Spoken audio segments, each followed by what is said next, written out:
welcome once again to EWTN's Bookmark. Our guest author is Father Robert J. Spitzer. His work is New Proofs for the Existence of God, Contributions of Contemporary Physics and Philosophy, published by Erdman's Publishing. And don't be afraid, he'll make it simple.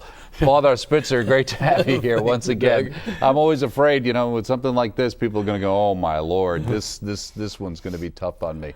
But you have a gift of taking these very complicated situations and philosophical ideas and concepts like the existence of God and bringing them down so that us poor folk can better understand them, especially those who watch EWTN, either reading your books or through your series. So I try. How long did it take you to work on something like this? Well, it takes 2.5 years to get it done, and there's a lot of research there, and of course with the physics angle, there's so many good things coming out, of recent note, especially after 2003, that you kind of have to scurry to keep contemporary and get... You mean science where we know everything and it's always the same actually keeps changing? Oh, I mean, what we knew before is actually not true anymore? Some things are not true, and also a lot of things get added on, which are so remarkable.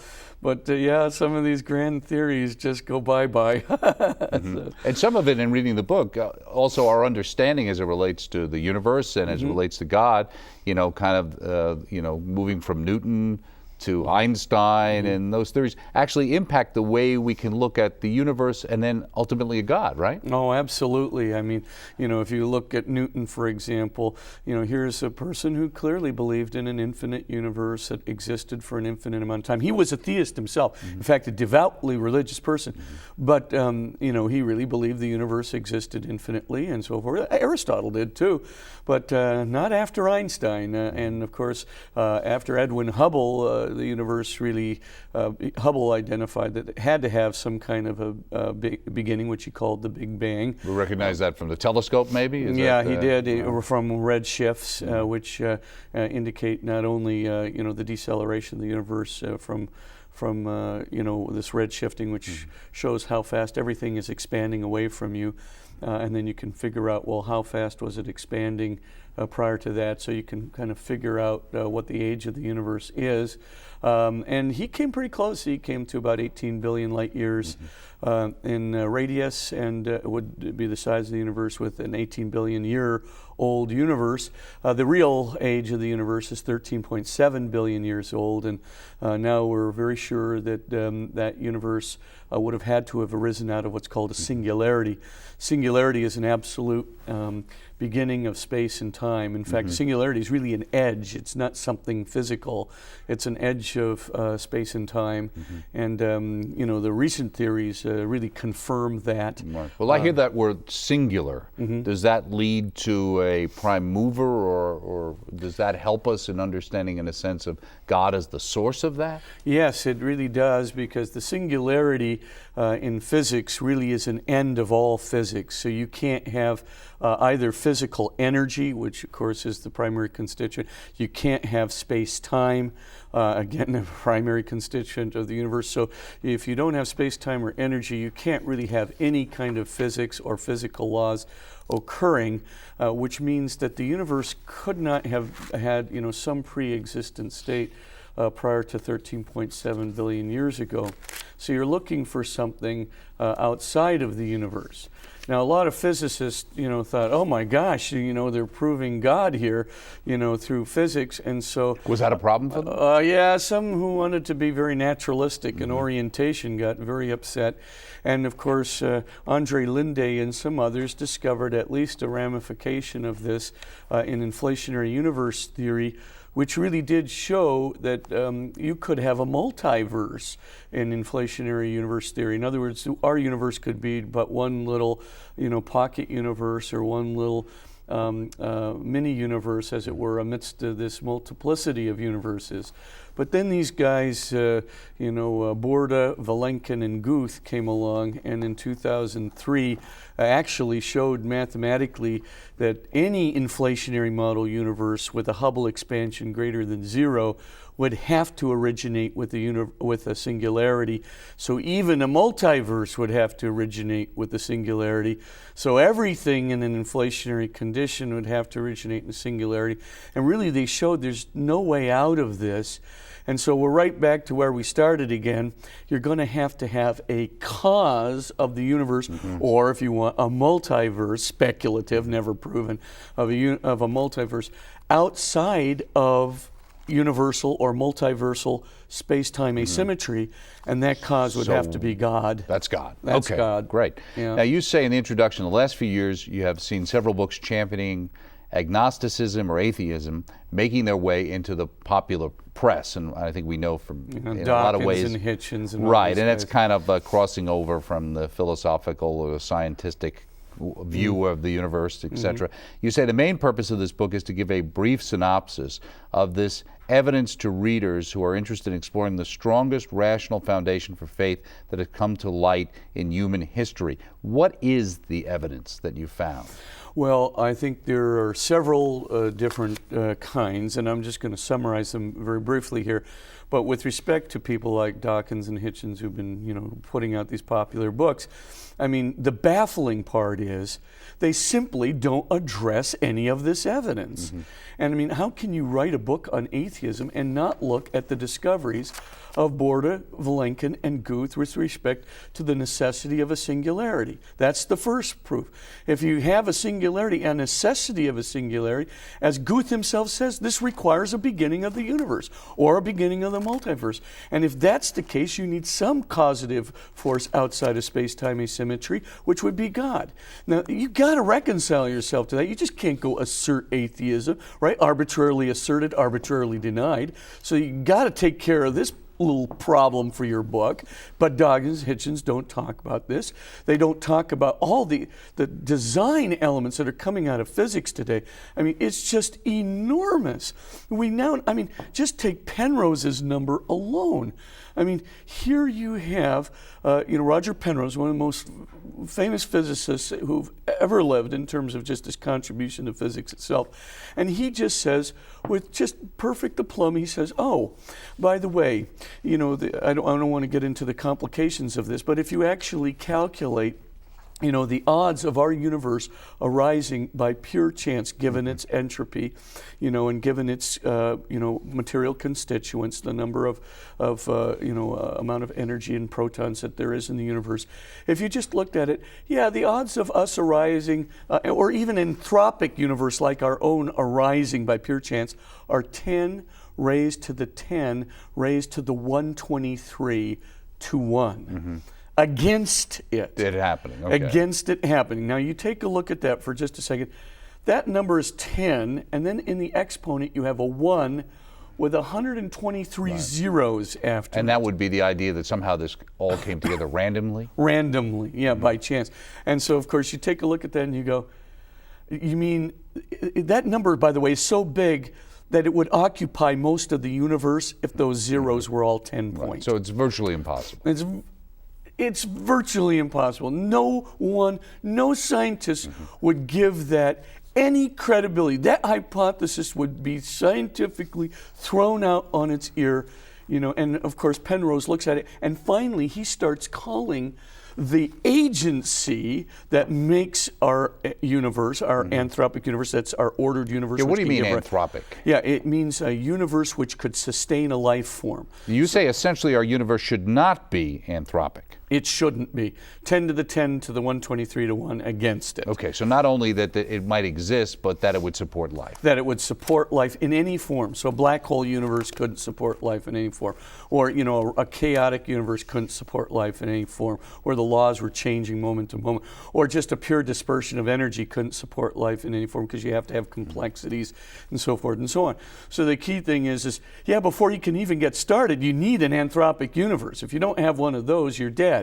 Now, isn't it interesting that when the odds are 10 to the 10 to the 123 to 1 against it, all of a sudden we have, this is much greater than the Brooklyn Bridge self-assembling from air molecules. You know, and right. I mean, you know, I mean, 747 coming together out of a junkyard. Out of a junkyard, yeah, or right. you know, I mean, or you know, as you know, others have put it, a monkey randomly typing the corpus of Shakespeare on a typewriter by random tapping of the keys. Come on, I mean, nobody believes this, and Penrose actually calls this person the creator, this agency the creator. You know, I mean, this is a really respected physicist. Now, in Chapter 3, you talk about St. Thomas Aquinas' uncaused cause argument, and you talk about Newton, and then you go on and you say, I begin this chapter by dropping the terminology of causation, which carries an enormous amount of historical baggage, and turn instead to an ontological use of the concepts conditioned reality, conditioned, unconditioned reality. Now, was the problem with causation what? That it related to Thomas Aquinas? No, it was that David Hume came along a long time ago, who was a very skeptical philosopher. This is, you know, several centuries after Thomas Aquinas. But he basically comes along and reduces cause and effect to a fundamentally Newtonian notion, right? Newton didn't like final causation really at all. And he said, look, you have to take a look at this in terms of mechanics. This did a lot of good for physics, but it didn't do a lot of good for metaphysics. Now, of course, we see that. And what is metaphysics? Well, metaphysics is the study of ultimates, like ultimate causes or ultimate grounds of existence or first principles, anything like that. So you're getting to the basic constituents of reality, whether you're looking at from causation or conditions or whatever. But the key thing is well, Newton did this, and of course Hume and Kant followed along very blindly. I mean, if you look at Kant's notion of causation, it is based really on Newtonian physics. Well, nobody believes Newtonian physics anymore. Those notions of causation are quite outmoded, very mechanistic, and in fact quite primitive. So you know, let's just see if St. Thomas's proofs stand the test of time. And of course, what I'm showing here is the minute you alter your notion of causation to take out these Humean and Kantian factors, which were based on very anachronistic Newtonian notions of causality, the minute you remove that and take a look at the contemporary notions of causation, boy, those Thomistic proofs take on such a beauty and such a power. You know, they have a force today that they never had before. And of course, do Hitchens and Dawkins and these people, do they even remotely address this? No, because I don't think they're familiar at all with the causation question, let alone the causation answers that have been provided to us in contemporary quantum physics. Is it because they can't deal with them, or they don't even think they're worth paying attention to? I'm not certain that they know them that well. They're mostly biologists coming out of, you know, a biological framework. And I'm not sure how extensive their study of physics has been. So, I mean, I think they've heard of them, obviously, but I don't think they know how they would apply to metaphysical issues. And they certainly don't know how they would apply to proofs for the existence of God. I don't think they've studied them at all. And I certainly don't think they've made any concerted effort to study quantum theory or quantum causation, quantum time, or any of these kinds of theories with any level of sophistication. Right. Who is Bernard Lonergan? Lonergan was a Jesuit philosopher who you know, died a few years ago. Contemporary Jesuit philosopher, in other words. And Lonergan had a proof for the existence of God that he gave in a book, Insight, study of human understanding, excuse me. And in that book, Lonergan basically in chapter 19 shows a very, very, very interesting and contemporaneous proof for the existence of God. He grounds it essentially in his epistemology, so that the proof for the existence of God really arises. What is epistemology? Oh, it's the study of human understanding. And then he moves from his cognitional theory to epistemology, epistemology to metaphysics, metaphysics to the proof for the existence of God. What I just did in this book was to try and show, hey, you can start with an ontological starting point. In other words, with objective reality out here, and you could use this terms of Lonergan's own terms of conditioned and unconditioned, and you could actually make a proof for the existence of God ontologically, and keep faithful to everything that Lonergan was doing. And frankly, I mean, Lonergan's proof is really good and brings into the whole domain of God that, you see, when you do the traditional metaphysical proof, you're really proving that one unconditioned, unrestricted, absolutely unique, continuous creator of all that is exists. What Lonergan's proof brings to that proof, starting with the same starting point, essentially, that you have to have at least one unconditioned existent in the universe, then you prove there can only be one, then you show, of course, that it has to be a continuous creator and it's an unrestricted existence. Well, in Lonergan's case, you can also show that it is unrestricted intelligibility, and unrestricted intelligibility must be an unrestricted act of understanding. So now we see that the unrestricted being that we're talking about also has to be an unrestricted act of understanding. By the way, Lonergan understands contemporary physics far better than Dawkins or Hitchens. I mean, he originally starts off in mathematics and knows his physics very well and incorporates that into his book Insight as well. Now, you say the new evidence for creation and design from physics and cosmology and the more complete and probative formulations of the three philosophical proofs require a fresh look at 8 issues which have been associated with the philosophy of God throughout the centuries, and you kind of list them. And a couple jumped out at me. One is, number 5, was the impossibility of disproving the existence of God. That's right. You can't disprove the existence of God by any rational method. Absolutely impossible. And why is that? Because there's only 3 ways of disproving anything. I mean, the first way of disproving anything we call a posteriori, that is to say through some mode of sensation or experience. So you experienced something that would prove or disprove. So there's, the ways that you prove are the ways that you disprove. So experience is one way of proving. Now, it's very easy to prove something through experience. Well, I know the book exists because you're holding onto it and I'm having an experience, you're having an experience, we have a corroborative experience, fine. But have you ever tried to disprove something by means of sensation? Because you would have to experience everything that there is to experience and notice that it wasn't there. It wasn't there. Okay, That's very, very hard to do. But with God, it's impossible. Because not only do you have to experience everything there was to experience, but what you're looking for has to be experienceable. It has to be capable of being experienced. Well, God typically can't be sensed. I mean, he's going to have to come to you. You can't just go around and look for him as if he is a physical object, right? So basically then, you got another problem. He's fundamentally not experienceable unless he's going to come to you. You're not going to go out there and probe him with your eyes and with your brain. You're not going to do this. So the key thought is, well, that's not going to work. Well, what are the other 2 ways of proving or disproving anything?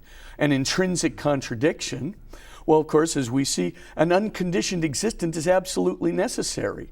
So you can't prove an unconditioned existent exists. That proposition is an intrinsic contradiction because it's an absolutely necessary contradiction. If you try to disprove it, all kinds of contradictions arise. In other words, if you claim it's false, then the universe can't exist, period.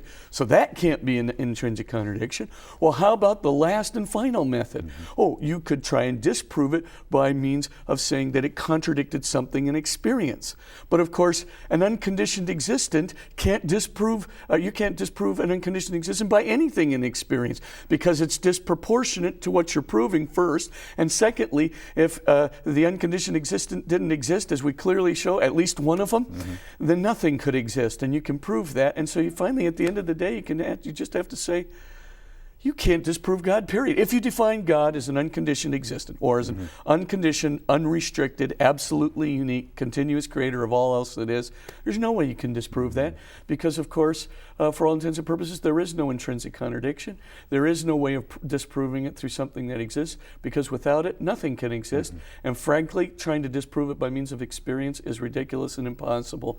So you're never going to be able to do it. And I just pointed out there, and I just simply said, and I trust you on that one. I trust you on that one. The other one, the dubious rationality of atheism. Yeah.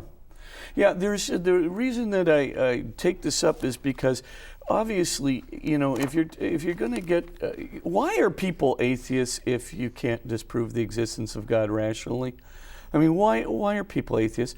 And as you take a look and you look around, it's not because of any rational argument. I mean, Sartre tried to do it with, a so-called rational argument that, kind of claims that, human beings are absolutely free, but, if God existed, human beings can't be absolutely free, therefore God can't exist. Well, I mean, your premises have to be true. And of course, nego suppositum, I deny all the premises, right? First of all, human beings are absolutely free? Come on. Everybody experiences limitations to freedom every day. Secondly, if God existed, human beings couldn't be absolutely free. You can't prove that proposition from any rational point of view, and Sartre doesn't. Frankly, when I was a graduate student, I showed that in the book Being and Nothingness, there are 14 equivocations of being and 14 equivocations of nothingness throughout the book.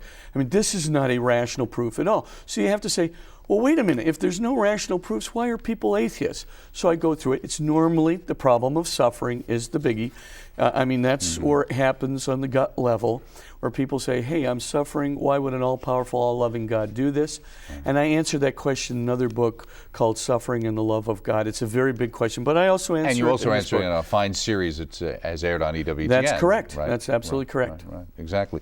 Now, in the beginning of the book, you dedicate this in memory of my mother, whose faith has inspired me from childhood to this day. How did she do that? My mom was a daily communicant. And honestly, my mother had just such great common sense about faith. Honestly, I think I was a very, very pious youth. I really was, but I was sincere. And I was sincere because I saw my mother's sincerity as a daily communicant and how serious she was.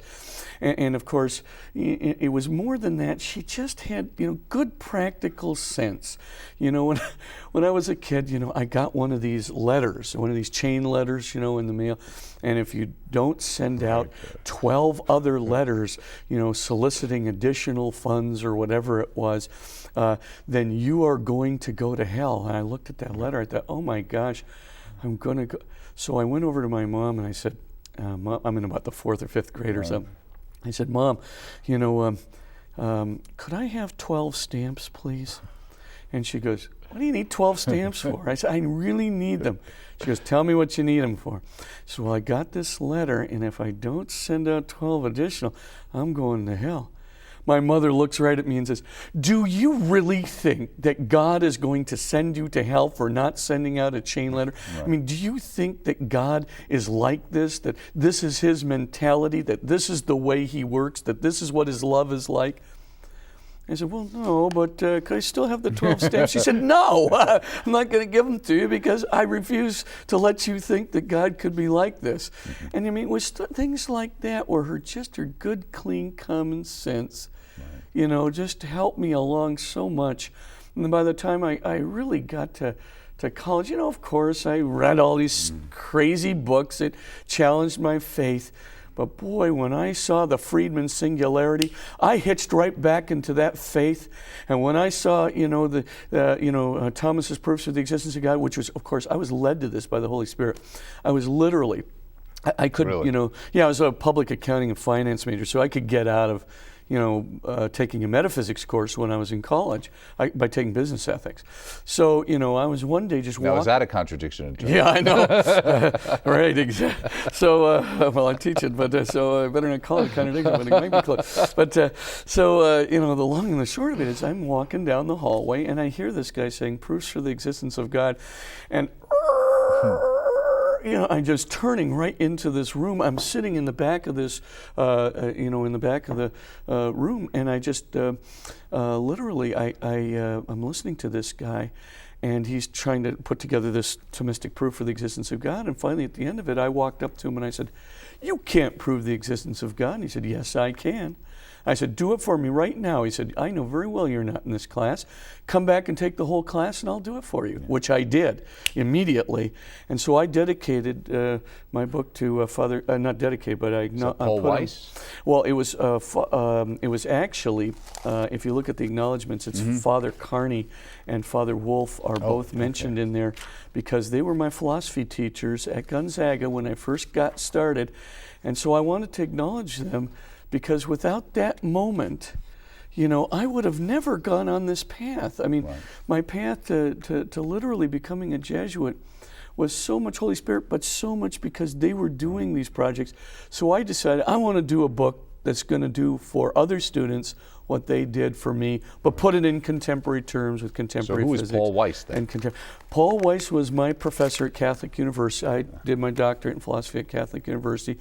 And of course, I walk, in, the old brash student, doing my doctorate in philosophy, and Weiss just looks at me, and he just goes, "Well," he says, "you look like you know something," and of course, blam, blam, blam, blam, and of course, finally, he really gets me back to the first principles of metaphysics. And I'm very, very grateful. He was my doctoral dissertation director. Very, very grateful that he challenged the living daylights out of me, because at the end of the day, it makes this book much better.